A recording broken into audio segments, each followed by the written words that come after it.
পার্লামেন্টের ভেতর মারামারিতে জড়িয়েছেন সরকার ও বিরোধী দলের কয়েকজন সংসদ সদস্যরা।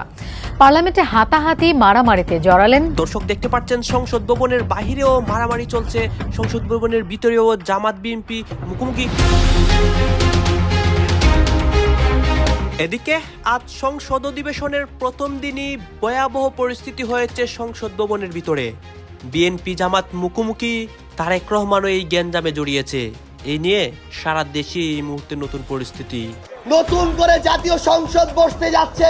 আমাদের যারা রাজপথের সহযোদ্ধা আছেন, আপনারা ওই জাতীয় সংসদের সামনে গিয়ে অবস্থান গ্রহণ করবেন, কারণ ওই জাতীয় সংসদে হয় স্বৈরাচারের দিকে মানুষ এই জাতীয় সংসদকে নেওয়ার চেষ্টা করবে।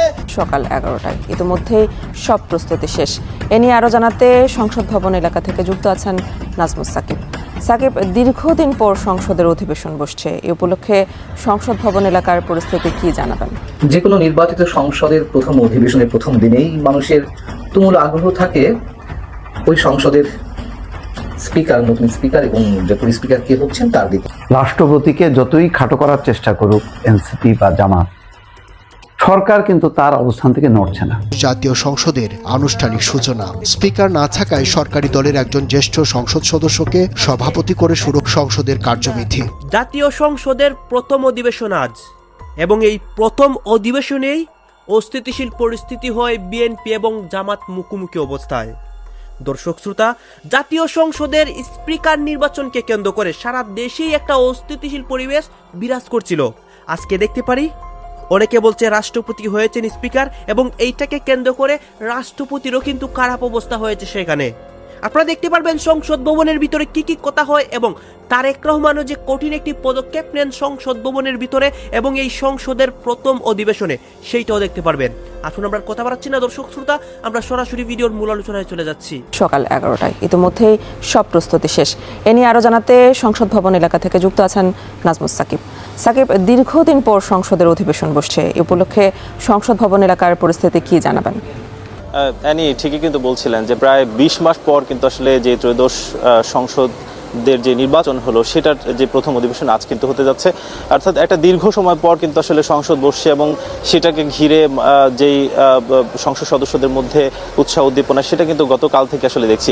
যদি একটু দেখাতে চাই যে সংসদ সচিবালয় কিংবা সংসদের যে আশপাশ কিংবা এর ভেতরটা পুরোটাই কিন্তু এক প্রকার যে প্রস্তুতি সেটা কিন্তু নেওয়া হয়েছে, এবং নিরাপত্তার চাদরে আসলে আবৃত করে দেওয়া হয়েছে। আমরা ঠিক কিছুক্ষণ আগেই সংসদের আশপাশের যে সড়কগুলো আছে সেসব সড়কে ঘুরেছি। সেসব জায়গা ধরে আসলে আইন শৃঙ্খলা বাহিনী কিন্তু এক প্রকার নিরাপত্তার বলয় আসলে তৈরি করেছেন, যাতে এখান দিয়ে যেহেতু প্রায় 299 জন আসলে সংসদ সদস্য তারা কিন্তু প্রবেশ করবেন, এর ফলে যাতে কোনো ধরনের বিঘ্ন না ঘটে এবং সার্বিক প্রস্তুতি যাতে ঠিক থাকে সেই ব্যাপারে কিন্তু আইন শৃঙ্খলা বাহিনী যথেষ্ট পদক্ষেপ নিয়েছে।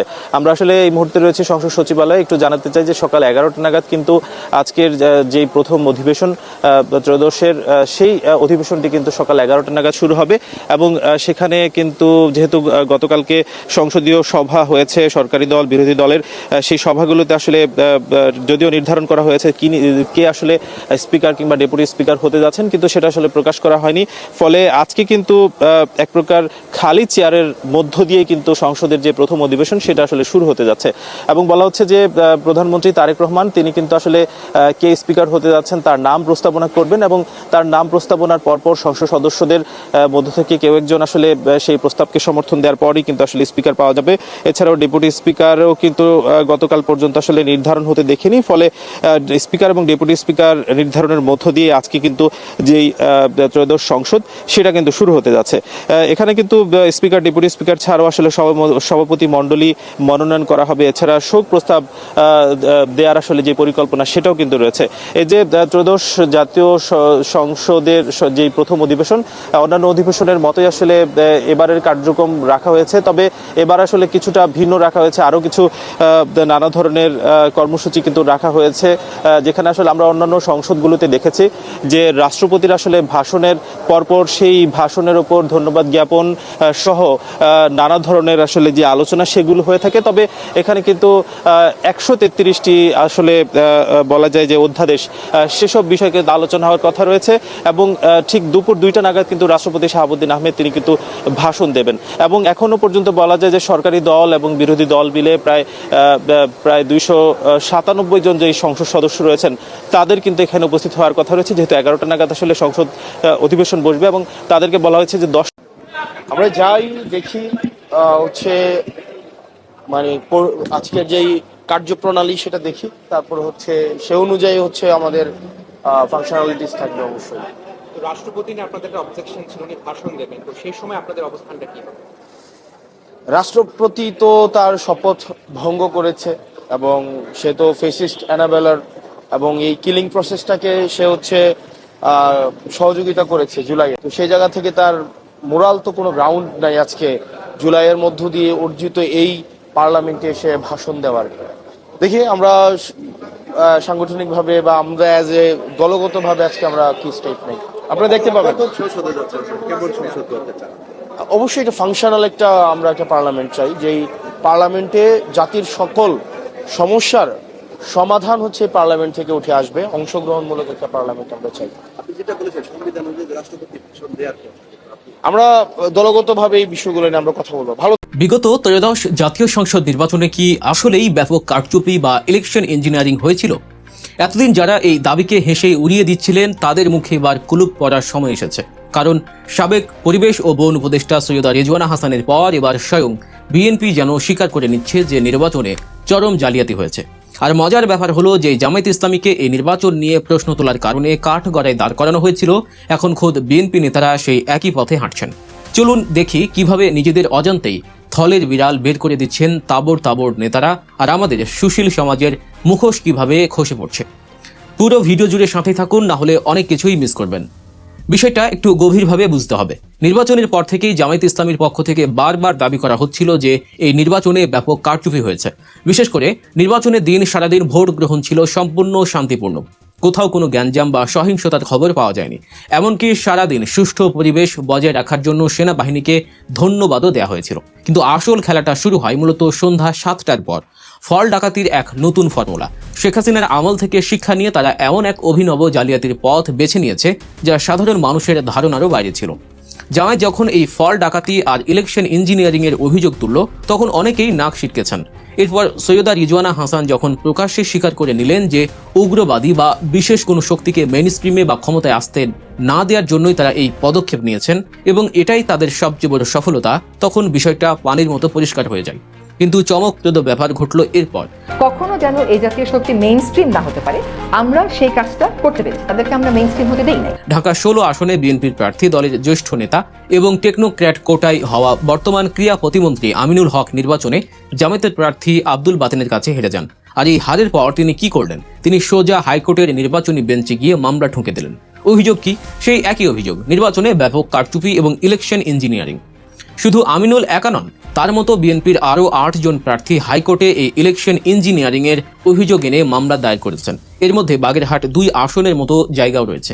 সেখানেও আদালত নির্দেশ দিয়েছেন ব্যালট বাক্সগুলো হেফাজতে নেয়ার এবং আগামী মে মাসে এর শুনানির দিন ধার্য করা হয়েছে।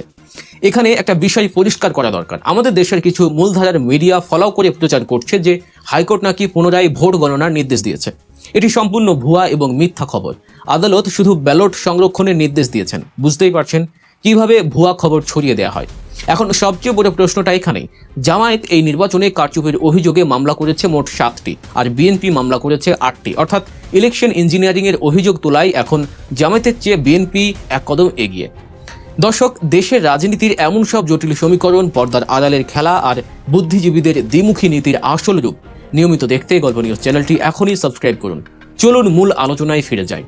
এবার আসুন আমাদের দেশের তথাকথিত সুশীল সমাজ এবং রাজনৈতিক বিশ্লেষকদের দ্বিমুখী নীতির একটা ক্লাসিক উদাহরণ দেখি। ডক্টর জাহিদুর রহমান কিছুদিন আগে জামায়াতকে উদ্দেশ্য করে বলেছিলেন যে দীর্ঘদিন পর বাংলাদেশে একটি গণতান্ত্রিক প্রক্রিয়ায় নির্বাচন হয়েছে আর সেই নির্বাচনকে প্রশ্নবিদ্ধ করার জন্য জামায়াত ক্রমাগত অপচেষ্টা চালাচ্ছে। তিনি এই অভিযোগ বারবার তোলাকে ক্রাইম বা অপরাধ হিসেবে আখ্যায়িত করেছিলেন। ত্রয়োদশ জাতীয় সংসদের প্রথম অধিবেশন আজ হতে যাচ্ছে। দীর্ঘ একটা সময় পর বাংলাদেশ আবার গণতান্ত্রিক পথে এগিয়ে যেতে শুরু করেছে গত নির্বাচনের পর থেকে, এবং সংসদের প্রথম অধিবেশনের মাধ্যমে আমরা যে সংসদীয় গণতন্ত্রের কথা বলি সেটার চর্চা আবার শুরু হতে যাচ্ছে।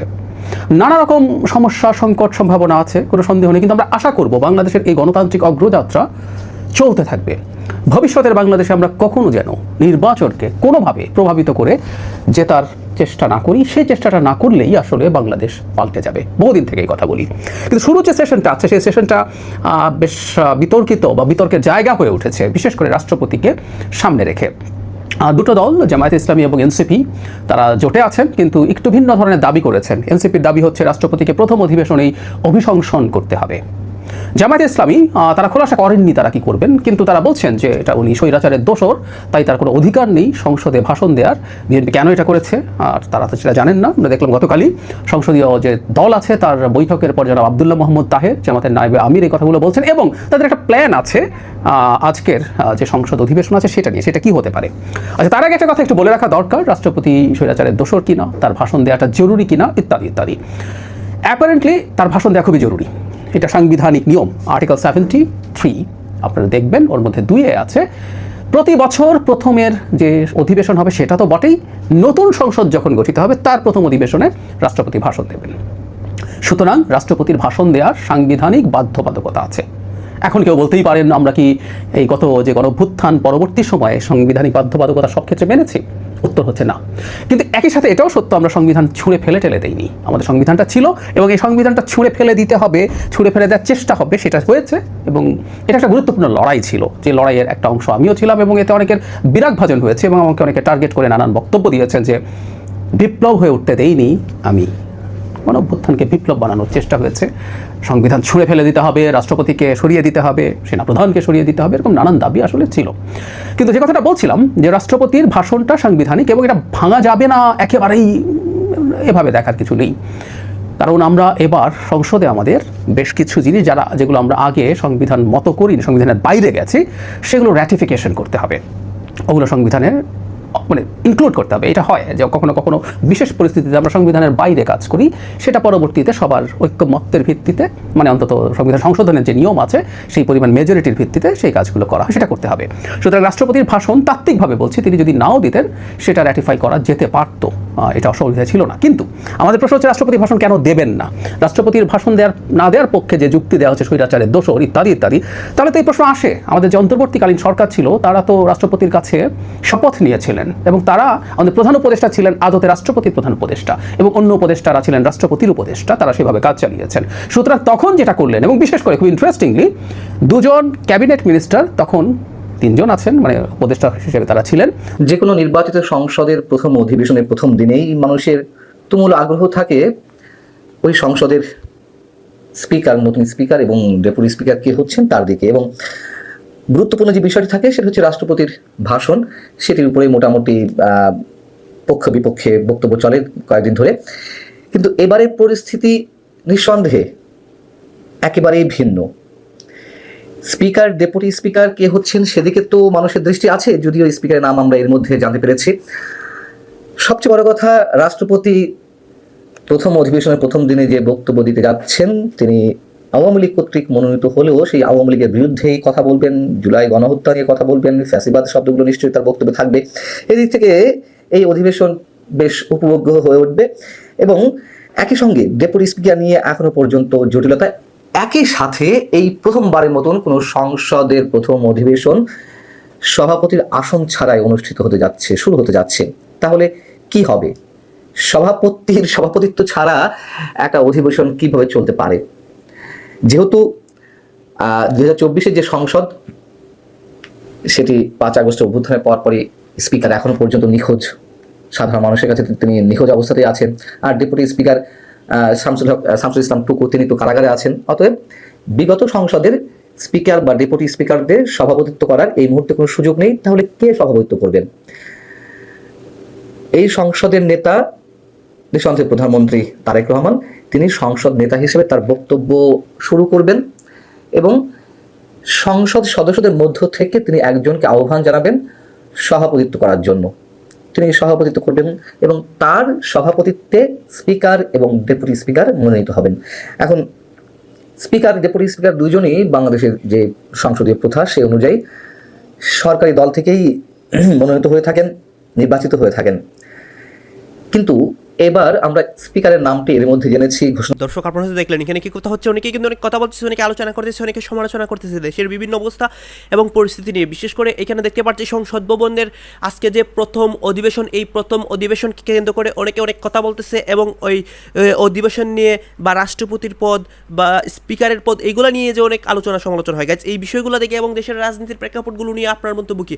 আপনার গুরুত্বপূর্ণ মন্তব্যটা অবশ্যই আপনারা আমাদের কমেন্ট বক্সে লিখে যাবেন। আর হেড কোনো আপনাদেরকে আমরা যা কিছু দেখিয়েছি সব কিছু আমরা সোশ্যাল মিডিয়া থেকে সংগ্রহ করেছি, এখানে আমাদের নিজস্ব কোনো মন্তব্য নেই বা আমাদের নিজস্ব কোনো সিদ্ধান্ত নেই। সর্বশেষ আপনাদের কাছে আমাদের রিকোয়েস্ট থাকবে, আপনারা আমাদের চ্যানেল নতুন দর্শক হয়ে থাকলে চ্যানেলটি সাবস্ক্রাইব করবেন এবং পাশে থাকা বেল বাটনটি বাজাবেন যাতে করে নেক্সট ভিডিওটা সবার আগে আপনাদের কাছে পৌঁছে যায়। ধন্যবাদ।